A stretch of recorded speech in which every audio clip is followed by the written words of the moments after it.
I decided to surprise my wife at her office. She's the CEO. At the entrance, a sign read, "Authorized personnel only." When I told the guard I was the CEO's husband, he laughed and said, "Sir, I see the CEO's husband every day. There he is, coming out right now." So I decided to play along. I, 38M, work as a project consultant. Pretty normal life, stable job, decent income, nothing that would ever make someone stop and stare. I've been married for 12 years to a woman whose life looks very different from mine on paper.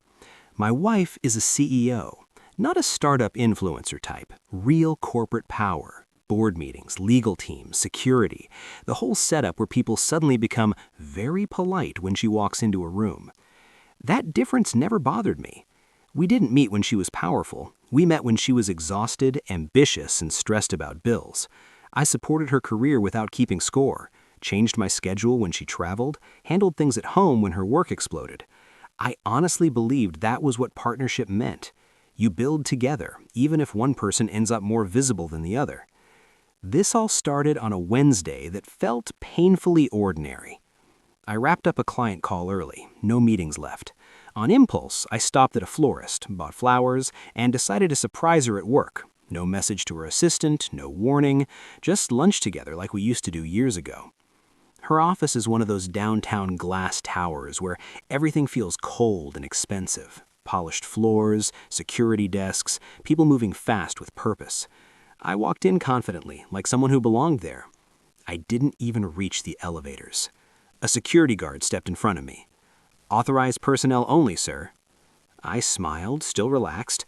"I'm here to see my wife." He asked for her name. I gave it. He tapped on his tablet, frowned slightly, then laughed. Not politely, actually laughed. "Sir, I see the CEO's husband every day." I thought I misheard him. I said, "Okay." He pointed toward the elevators. "There he is, coming out right now." The doors opened.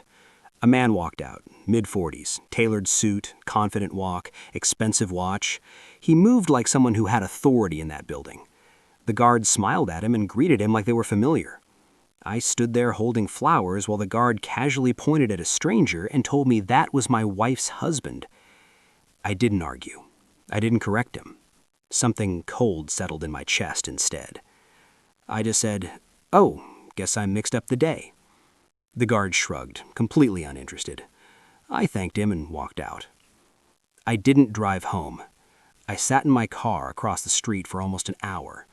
The flowers sat untouched on the passenger seat. Every memory from the last year replayed differently. Late nights that felt routine, trips she called conferences, the way she always stepped away to take calls, her phone face down, her assistant casually knowing details about my schedule. I realized something uncomfortable. I hadn't been blind. I'd been trusting. That night, I went home and acted normal. Cooked dinner, asked about her day. She talked about meetings, deadlines, pressure from the board. She lied easily. I listened quietly. I didn't check her phone. I didn't confront her. I planned. Over the next 2 weeks, I returned to that building multiple times, different days, different times, always as a nobody. I watched. The same man came and went constantly, badge access, familiar nods from security. Sometimes he walked out with her, sometimes ahead of her. Once they argued near the entrance, not like coworkers, like people who were comfortable being messy with each other. This wasn't accidental. This wasn't temporary. I hired a licensed private investigator. I made one thing clear. Everything had to be legal. I wanted facts, not drama. He delivered. Photos, videos, time-stamped hotel check-ins, weekend trips she said were conferences, expense reports quietly covering personal travel, internal emails tied to company accounts, clean documentation. The man was her chief strategy officer, direct subordinate. That detail meant more than anything. I spoke to 2 lawyers, one for divorce, one for corporate governance. I still didn't file anything. Timing matters. Around this time, her behavior at home shifted. She became critical, short-tempered, said I was too comfortable, that I didn't challenge her anymore, that I didn't understand her world. One night she didn't come home, texted the next morning saying she fell asleep at the office. I didn't respond. That silence irritated her more than anger ever would. She suggested updating our wills, said it was practical. Her lawyer sent drafts that heavily favored her. I said I needed time. Then she suggested a post-nuptial agreement, pushed for it fast, said it would simplify things. I delayed again. The investigator sent one final file, an internal email chain between her and the man discussing optics and keeping spouses manageable. That word stuck in my head for days. Manageable. A few days later, she sat me down at the kitchen table, told me she wasn't sure she was happy anymore, that maybe we needed space, suggested I move out temporarily so she could think. I asked calmly if there was someone else. She said no without hesitation. I nodded and said I'd think about it. Instead, the following Monday, I filed for divorce. The papers were served at her office, professionally, quietly. Her reaction was immediate. Calls, texts, voicemails piling up. When I finally answered, she wasn't emotional. She was angry. Angry that I embarrassed her. Angry that I took control away from her. She threatened to drag it out, said she would bury me in legal fees, said I didn't know who she was dealing with. I told her to do whatever she felt she needed to do. That same day, I submitted a formal whistleblower report to the board of directors. Not anonymous, fully documented.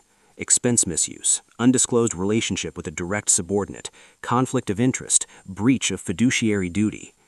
The board moved fast. They had no choice. She was placed on administrative leave pending investigation. The man was terminated immediately. Same lobby, same guard. She tried everything after that, calling my family, claiming I was unstable, saying this was retaliation because I couldn't handle her success. None of it worked. She tried negotiating privately, offered a generous settlement if I withdrew the report. I didn't budge. The investigation wrapped up within a couple of months. Evidence doesn't negotiate. She was forced to resign. Severance reduced, reputation damaged beyond repair. The divorce finalized quietly. House sold, assets split fairly, no dramatic courtroom scenes. The man vanished from her life once the power imbalance disappeared. She told me later, like it mattered. Our last conversation was calm. She asked me why I didn't confront her at the office that day. I told her the truth.